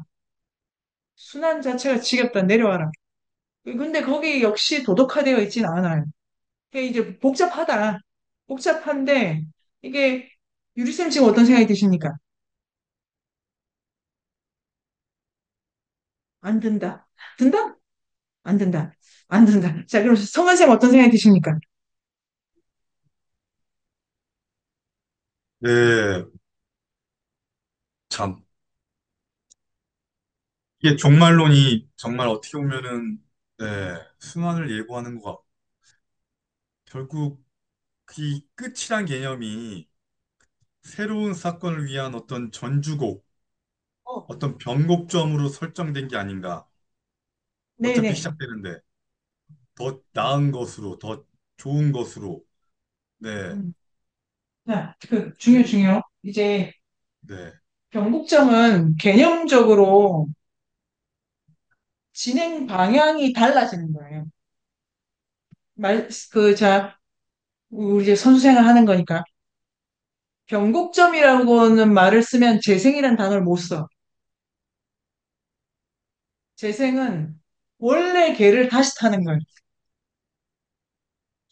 그렇죠. 그런 게 있고. 근데 이성 선생님이 하시려는 본래 의도는 제가 파악을 했고. 그래서 자, 말씀 끊었어요. 죄송해요. 더 가세요. 그러니까, 그래서 참, 이게 적대적 쌍보적 쌍을 이룬다. 이거 완전 동양의 음량이 이렇게 이거를 되게 음량으로 네네네. 정리한 건데 참 재밌네요. 그러니까 이게 결국은 적대적은 경쟁이고 상보적은 협력으로 볼 수도 있거든요. 이걸 생과 굴 그렇죠. 볼 수도 네. 있고. 네네. 네. 그래서 참 이게 네. 자, 일단 이게 아, 엘리는 공통적이라고 했습니다. 그게 너무 좋고. 그런데 차이를 발견하는 우리도 좋잖아요. 그래서 이제 세부적으로 들어가 본 건데요. 그런 다음에 자, 우리가 여기를 읽습니다. 이게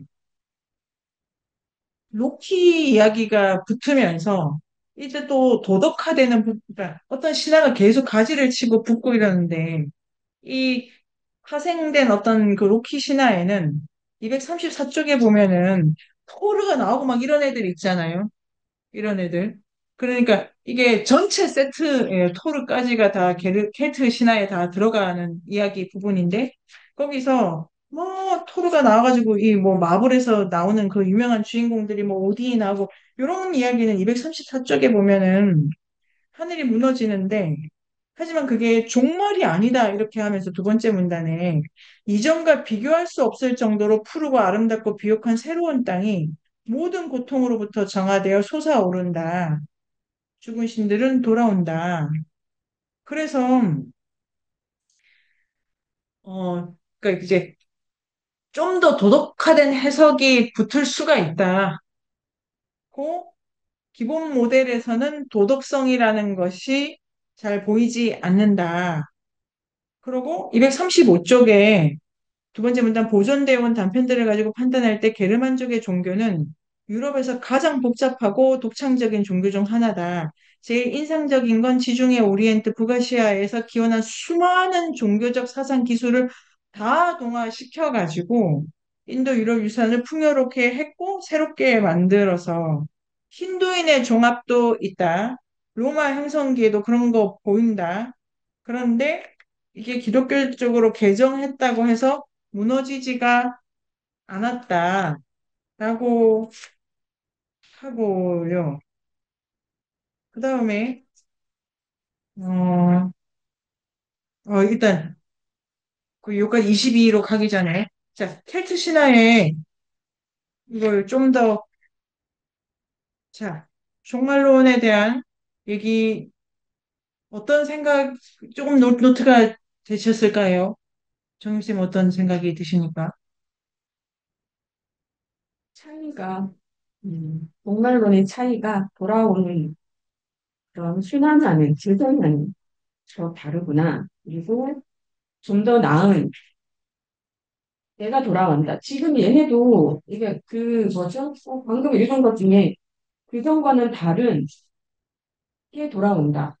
재생이다. 좀, 이것도 그러면 도덕이 좀 들어간 건가요? 비교할 켈트 수 없, 신화에 네. 우주가 어떻게 됐다 설명하는 부분이 이제 앞에 나옵니다. 맞죠, 유이쌤? 뭐, 나무가 이렇게 돼 있고, 뭐, 지하는 저기 있고, 이런 얘기가 좀 나와. 그래서 이미르를 중심으로 해서 우주 탄생, 인간의 탄생까지에 보면은 모든 것은 쓰러진다. 여기까지 설명이 되어 있어요. 그런데 이후에 여기서 영웅이 누가 나오고, 누가 죽고 이런 얘기가 이제 계속 파생이 됩니다. 근데 원형적인 게 앞부분 창조 신화가 있는 우주론의 그 앞부분에는 도덕화된 재생이 아닌데, 그 이야기가 파생이 되고 또 다른 민족에서는 그런 사고 패턴을 선악 개념을 넣어가지고 완전히 도덕화시킨 종말론도 만들어진다고 엘리아데 선생님이 그러면 어떤 생각이 정쌤? 이게 오딘이나 이런 건 우리가 익숙한 단어들인데, 그 네네. 후대에 네네. 이제 이제 좀 더 이야기가 살이 붙으면서 도덕화되는 경우도 있다는데, 저는 우리가 도덕화되지 않는 부분을 좀 더 읽으면 어떨까라고 생각해가지고, 그 안에서 조금, 어, 보고요. 그 다음에, 이게, 음, 보네요. 그 다음에, 그 다음에, 아, 그 다음에, 이게, 그 다음에 올페우스, 이 종말론을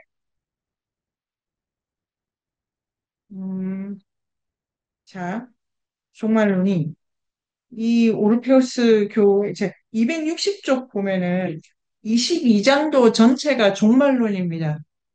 왜냐면은 오르페우스 교라는 게 그리스 사회에서 면면이 이어져 내려왔다.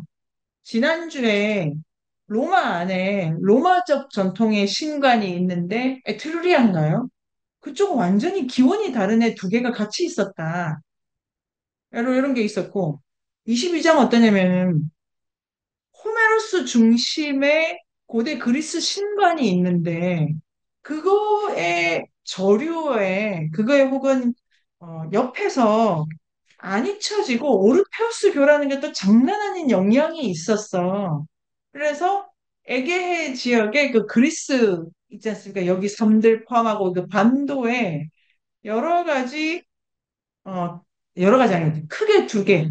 호메로스류의 그러니까 제우스가 왕인 다신교하고 오르페우스가 주인공인 신관 두 개가 완전히 배치되는데 같이 가고 있었는데 그 안에 들어가면은 또 스팝이 일어나가지고 오르페우스 자체가 아폴론적이기도 하고 뭐 이렇게 이제 호메로스의 신간이 조금 받아들이기는 해. 그런데 둘이 좀 달라라고 하면서 260쪽, 263쪽부터 종말론이 새로워 이런 얘기를 또 합니다. 그러니까 누구 때문에 새로워야 어떻게 새로워야 이러는데요. 결과적으로 어, 네. 새로운 종말로 이 새롭다는 게 아주 어렵더라고요. 결론은 뭐냐면은 이게 이제 좀 이따가 진행을 너무 못하네. 아무튼 잘한다고 착각을 해주시고요. 이게 종말론이 이 22장은 어떻게 되냐면은 오르페우스 교일 경우에 상보적 총체성을 계속 보존해 가고 있습니다. 그렇기 때문에 근원적으로 총체적인 것으로부터 수없이 다양한 것들이 생기고 있다라고 하는 이 다원론적 종말론이고 호메로스 중심의 신관에서는 결국 제우스가 정리하고 있기 때문에 이론론적 신관의 종말론이 됩니다.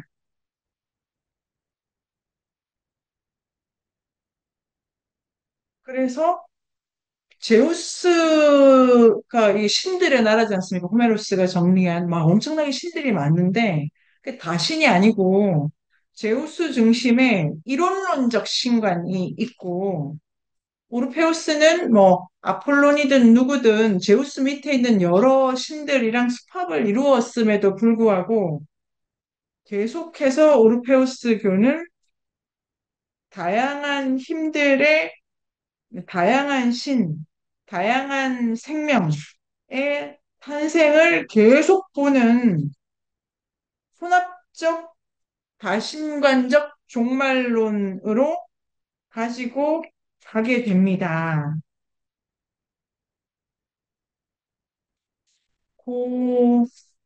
그래 가지고 음, 자 일단 이런 생각을 하고요.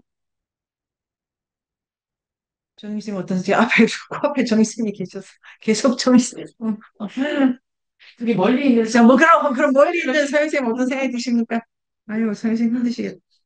네. 책님, 그러면, 저 오늘 이해를 잘 못하는데 책을 꼼꼼히 안 읽어서 그런지, 빨리 읽어서 그런지, 저 잘 모르겠거든요. 근데, 그러면 21장, 22장이 다 종말란이라고 하면 지금 드는 질문은 방금 정리해 주신 그리스적인 그 종말론하고 22장의 케이트 게르만 트라키아인 요 위쪽에 종말론의 차이가 뭐라고 하고 있는 걸까요? 1번 켈트에서 발견되는 게 원형적이다. 이 아, 자체가 되게 재밌네요. 왜냐하면 모든 걸 습합했기 때문에 원형적이다라고 설명해요. 그것도 재밌죠? 예. 기본을 아니, 그 페이지 있지 않습니까? 그 페이지. 그 페이지 너무 중요한 페이지예요. 신화의 원형을 뼈대를 보는 게 아니고 가장 풍요로운 것 중에서 찾고 있는 거죠. 아, 인도 유럽계의 종교들의 원형을 켈트에서 찾는다. 그 음, 자체가 재밌지 않습니까? 아니, 음, 인도 유럽인데 켈트 그 위에 있는 거야? 이렇게 보는 것 자체가 재밌죠. 왜냐하면 켈트에도 범위가 넓지 않습니까? 왔다 갔다 하고 그 청동기 타고 막 말 타고 이 사람들이 가장 많이 혼합할 수 있었다고. 네네. 켈트의 원형이 있었던 건 혼합이 잘했는데 혼합을 잘할 수 있던 이유가 기독교적 신간의 영향을 덜 받았기 때문이라고 설명하는 거예요. 네네. 뉘앙스는 어떻게 되냐면 기독교가 들어와도 영향을 덜 받았다 이렇게 돼 있는데 저는 그거 자체가 너무 선생님들과 같이 공부하고 싶은 진술문이거든요. 음, 기독교가 들어와도 왜 영향을 안 받냐고. 음, 다양한 신화들을 혼합할 수 있다는 게 뭐냐고 너무 느낌이 오시죠, 서영쌤? 네네. 이거는 되게 철학적 질문이죠. 네네. 켈트가 원형일 수 있는 거는 다양한 것을 다양한 방식으로 융합할 수 있는 힘이 있는데 그거는 일자적 중 일자적 이론론적 신간을 잘 그러면 이론론적 신간이 못 들어. 지금 선생님 어떤 생각이? 이론론적 아니, 신간은 뭐냐면은 기준으로 척도가 가지고 신을 설명하는 거예요. 이 신만 믿어라. 세상에 신은 하나다. 켈트는 세상에 신이 하나일 리가 있어. 신은 이렇게 된다. 계속해서 혼합하는 힘이 되게 컸다. 네. 자, 그럼 지금 선생님 어떤 생각이? 아니요, 잘 듣고 있습니다. 계속 정리해 주세요. 아니, 게르만은 너무 재밌죠? 자, 네. 그러면 질문. 어, 그러면 어. 이게, 그 상고성은 일자를 설명하기 위해 상고성을 만든다 그랬잖아요. 아, 네네네. 그러니까 지금, 그걸 일자라고 안 한다. 정말 내년에는 제가 더 잘할, 아무튼 지금 우리가 더 잘할, 이런 생각하면 안 되지. 내 다음을 생각하다니. 다음은 없어. 예. 이게 이런 용어로 풀리는 건 아닌데요. 아니, 제가 뚜껑을 안 닫아서 그래요. 상보 다음에 나오는 말은 총체성이었어요. 그다음에 상보 말고, 그다음에 우리가 어떤 얘기를 했냐면 선택이라는 얘기를 하면서 이게 이론이 되는 거예요. 이게 좀 개념적으로 승인은 맞지 않지만 그러니까 상보는 남녀 가지고 하나가 돼. 그러면 뭐가 태어나. 하나가 돼야 태어나. 자, 바꿔 말하면 하나는 그런 거야. 상보적 힘들이 맞물려 작동하는 게 하나야. 핵심은 상보를 계속 보존하는 개념이에요. 총체라는 개념 자체가. 상보를 보존해야 돼. 선택하면 안 돼. 그 다음에 보존한다면 그 다음은 뭐냐면 계속 뭐가 생겨나. 이게 이미르 신화가 보여주는 거다. 그 신화를 믿고 그 신화를 따르는 사람은 왜 혼합이 잘 되냐면 뭐가 들어와도 상보 안에 밀어 넣어가지고 또 총체를 보존해서 또 그것도 얘기를 이렇게 되겠죠. 그런데 유일 신간 있잖아요. 이론론적인 신간은 상보가 아니고 두 개를 만들어 놓은 다음에 선택을 시켜. 그 다음에 중요한 하나를 계속 확인시켜. 이렇게 됩니다. 여기만 지금 이론론적이고 유일신이라고 하고. 그러면 정신 어떤 생각이? 이해도 있어요. 그러니까 저 총초성이 네. 하나를 설명해? 요게 제가 이렇게, 그거를 하나라고 한다. 서영쌤 제가 잘 하고 있으니까 이것 하나다. 네, 서영쌤? 그런데 아까 상부성을 얘기하면서 원형적인 일자가 있다라고 하셨잖아요. 그러면 케이트에서 혼합이 잘 되고 기독교 영향을 덜 받아서 융합할 수 있는 힘이 컸지만 그것 자체가 융합을 해서 그 일자로 다가가는 그럼 어차피 이론론적으로 유럽은 제가 잘못했어요. 하고 있지 않을까? 잘못했어요. 네. 그걸 일자라고 안 할게요. 그걸 일자라고 안 할게요. 제가 예. 그거는 이 책에 없는 용어고. 근데 아, 중요한 거는 이게, 이게 중요해요. 중요한 거는 이 총체성이라는 거를 하나라고 생각하는 게 중요해요. 이게 하나가 뭐냐면, 어, 이거밖에 없다는 거예요. 제가, 자, 이거 뭐야, 이건 두 개예요, 두 개. 아,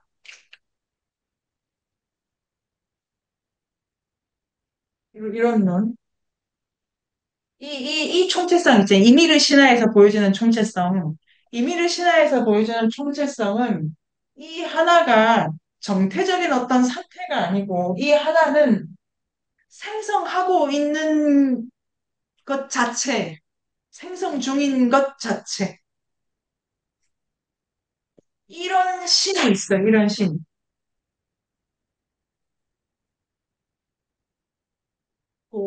여기는 생성하고 있는 신이 아니고, 여기는 그러니까 여러 개가 생겨나. 개구리도 생기고, 사람도 생기고, 팔이 있기도 하고, 없기도 하고, 이런 게 계속 생겨나요. 그런데 여기 있잖아요. 여기 선악, 선택의 이론론적인 거. 여기 일자. 여기 일자는 선만 생겨나.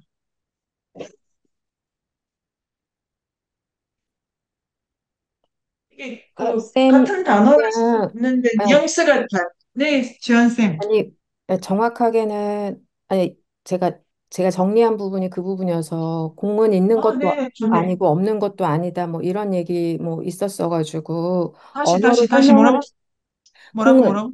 있는 아, 것도 공이 안 돼. 아니고 없는 것도 아니고, 그러니까 그런 언어로 설명하는 게 좀 어려워서 그런데 아까 쌤 말씀하신 것처럼 네네. 상보성에서의 총체성은 그러니까 생성이 일어나서 계속 이게 한 덩어리로 있는 거고 이론론이라고 하는 건 뭔가를 배제하고 어떤 선 안에서 이것만 옳다 이렇게 하는 네네네. 부분하고 이런 게 좀 다른 점이 아닌가 그냥 그런 생각이 좀 네네. 들어가지고 네. 아, 이게 하나가 중요하다는 건 뭐냐면은, 나아지는 활동만 있는 거예요. 쓰러졌다, 나아졌다, 쓰러졌다, 나아졌다, 쓰러졌다, 나아졌다. 이거만 계속 있어. 근데 뭔가를 탄생시키고 있잖아요. 그런 걸 우리는 신이라 그래. 신이라 그래, 신이라 그래. 근원자. 그러니까 인격적 신 말고 우리가 이렇게 있잖아. 얘는 어디서 온 거야? 누가 만든 거야? 그 만드는 누군가, 그 만드는 무엇을 우리 신이라 그래. 근데 그 신이 총체적이고 상호적 힘들로서의 총체고 그 신은 하나밖에 없어 이렇게 돼요. 그러니까 이게 하나라는 게 왜 중요하냐면은 이 바깥에 누구를 두지 않아야 돼요. 이게 제가 설명을 지금 못 드리네요. 이 바깥에 누구를 둔다는 게 뭐냐면은 상호적 총체성의 이 임의를 시간에는 계속 순환이 일어나는 것 뿐이잖아요. 순환이 계속 일어나. 우주가 사람의 모습을 하니까 사람이 꺼지듯 이렇게 하지 이렇게 돼 이렇게 계속 순환이 일어나요. 죽었다 살았다 계속 일어나. 이거에는 멈출 이유도 없고 뭐 잘하는 것도 없고 멈춰야 될 이유도 없는 거예요. 그냥 계속 순환이 일어나. 그 좀 모습을 다르게 태어난 애가 있어. 근데 이제 그럴 수도 있고 이따가또 없어지기도 하고 이런 순환이에요. 이런 이게 왜 제가 하나라고 하고 바깥이 없고 이게 네, 바깥이 없으니까 바깥이 없다는 말은 뭐냐? 그 외부가 없다라고 하고 바깥이 있다는 말은 이렇게 재생하긴 나쁜 재생, 좋은 재생이 없다라는 말인데요. 나쁜 재생, 좋은 재생은 그 판단이잖아요. 태어나고 있는 것 밖에서 판단해야 되잖아요. 선생님, 제가 설명을 한 번 더 드려보니까 봐주세요. 이미르 신화를 따르면은 태어난 애가 못난 애가 없잖아. 아니, 그냥 이미르가 불가물이 만나서 태어난 거고, 그거로부터 뭐가 나왔는데, 싸울 수도 있고, 다칠 수도 있고, 누가 싫을 수도 있는 거지. 이렇게 돼 있잖아요. 그 나쁜 일이 없어. 나쁜 일이 없어. 나쁜 일이 없다는 무슨 말이냐면 좋은 일도 없는 거예요. 왠지 그러니까 인도는 놀랍죠? 인도랑 비슷한 것 같은데. 좋아요. 그래서 일단은 그러면 계속 생각해서 여기 맞추면, 너무 좋죠. 나쁜 일이 없다는 건 좋은 일도 없다는 거야. 그 자체야. 그 자체. 이게 제가 말씀드리는 하나의 의미예요. 어떤 일이 나쁜 일이 되려면 일어나는 상황 바깥에서 판단을 해야 되잖아요. 그걸 초월이라고 하잖아요. 음, 이 개념을 쭉 따라가는 걸 내재성의 신이에요. 내재성의 신. 외부가 없는 신. 변형과 창조와 생성밖에 없는 신. 그런데 여기 들어가면 선택을 해야 되고, 선택해야 될 게 선이고, 도덕적 판단이 들어가잖아요. 그럼 일어난 일을 다른 차원에서 평가해야 되잖아요. 지금 서영쌤 어떤 생각이 드십니까?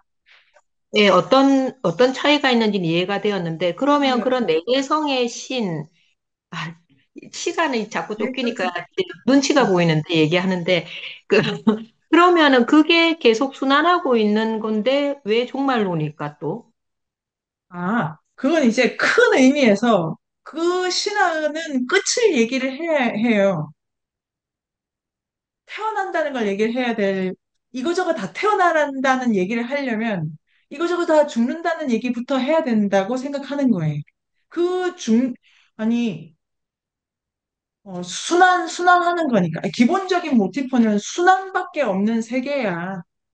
그러니까 이 책에서도 233쪽에 중간에 마하바리타와 에다 사이에 일치적으로 존재하는 것은 뭐뭐뭐뭐 종말론적 신화를 보여준다라고 있으면 네네. 읽으면서도 마하바리타가 왜 종말론이지? 이 생각을 하면서 읽었거든요. 그러니까 제가 지금 헷갈리는 거예요. 막, 마블처럼 왜 종말론이면 처음부터 끝이 싸우고 있어서 누군 죽는다 이런 것도 있는데 마지막에 마바라타의 끝부분에도 이 고귀한 영웅들의 알 수 없는 죽음에 대한 얘기를 끝까지 쓰고 있다. 여기에 강조점이 있는 것 같아요. 종말론의 핵심은 무엇이 죽는다.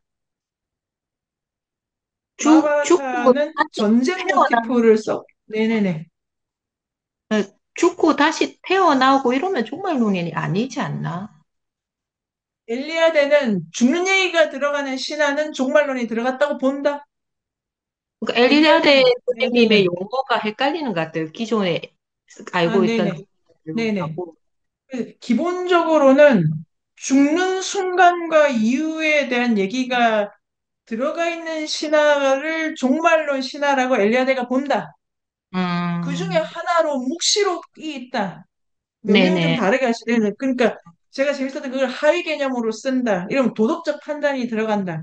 그 네네. 다음에 도덕적 판단이 들어가지 않는 순환의 종말론인데 종말론에서 아니 그게 종말이 결국 창조론이다. 이걸 포함해가지고 왜냐하면 재생이라고 하는 걸 포함해 생각할 수 있고 그런데 거기에서 생각할 거리가 있죠. 또 선생님 어떤 생각이? 그리고 아까 우리가 똑같은 하나라고 하는데 아까 지한 쌤 말씀 의미가 다르다. 이 하나는 그것밖에 없다의 하나다. 유일하다의 하나고. 유일신 붙는 유일신은 뉘앙스가 좀 뉘앙스 고 다릅니다, 다릅니다. 유리쌤 어떠십니까?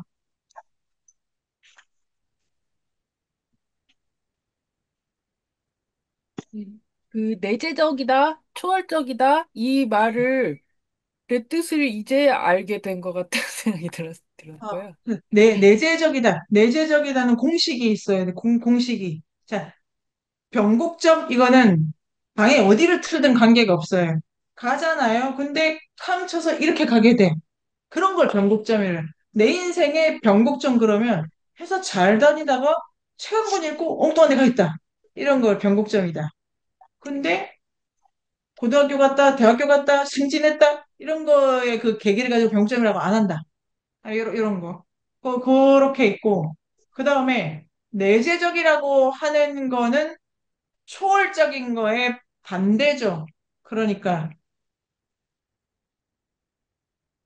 내재적일 경우에는 변환, 순환, 생성만 있는 거예요.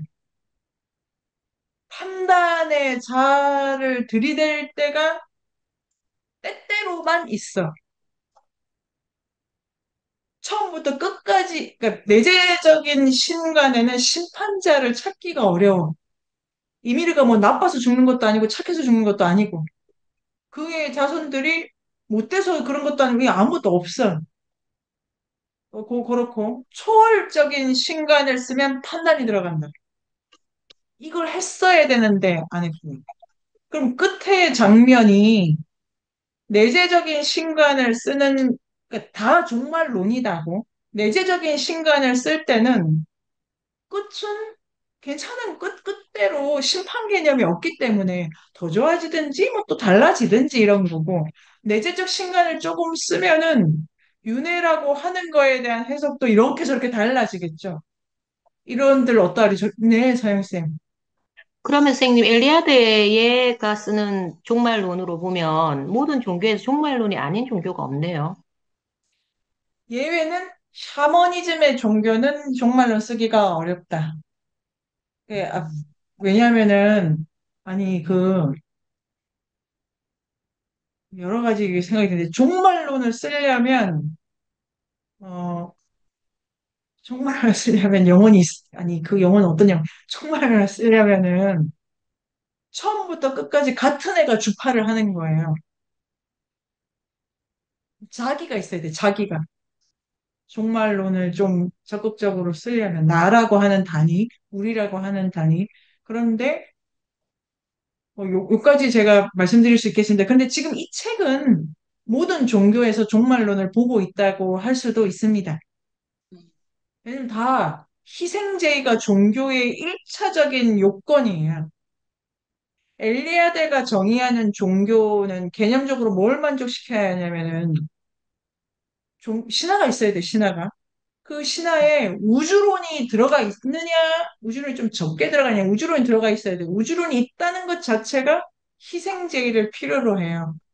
그러니까 우주론이라고 하는 이론하고 이 희생제의라고 하는 물리적 활동이 붙어 있어야, 특히 희생제의가 있어야 종교로 엘리아데가 쳐주죠. 근데 희생제의가 있다는 것 자체가 누가 죽고 이렇게 되지 않습니까? 그러니까 종말론이 다 들어가 있다는 박사님 선생님의 그 정리가 맞다고. 근데 종말론 안에서 심판관념이 애초에는 뭐 없었다. 그런데 좀 강하게 쓰게 됐다. 이렇게 되면 아주 금욕적으로 가게 됩니다. 그 다음에, 네, 이성근 궁금한 게 선생님. 있는데요. 그러면 내재적이 있고 초월적이 반대 개념이라고 하면, 그러면 초월적인 종교가 있나요? 언제부터? 기독교, 기독교, 기독교. 기독교. 이 네. 초월이라는 단어를 여러 가지로 쓸 수 있지 않습니까? 네, 초월이라는 단어 그런데, 헷갈리네요. 네.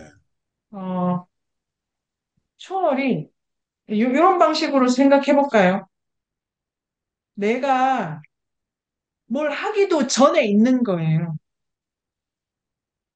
내가 뭘 하기도 전에 이래야만 되는 게 먼저 있는 걸 초월이라고 하죠. 이런 방식으로 가볼까요? 지금 이게 우리가 그 일반 정의가 중요한 게 아니고 이 책에서 쓰는 정의를 따라가는 게 중요한데요. 아직 초월이라는 단어를 본격적으로 쓰시지는 않았지만 내재라는 단어 우리 앞에 한 번 있었어요. 앞에. 그래서 제가 이걸 도대체 어떻게 해야 될지 모르겠어요라고 선생님들께 설명하고 지나간 부분이 있는데요. 요 정도에서 이해를 조금 할 수가 있고요. 자, 그래서 종말론의 도덕화라고 하는 것을 이제 보게 되는데, 오르페우스가 제일 어렵고요. 42분인데, 진짜 오늘 너무 할 일이 많기 때문에, 인류학의 숲으로 초대합니다. 인문세닷컴에서 만나요.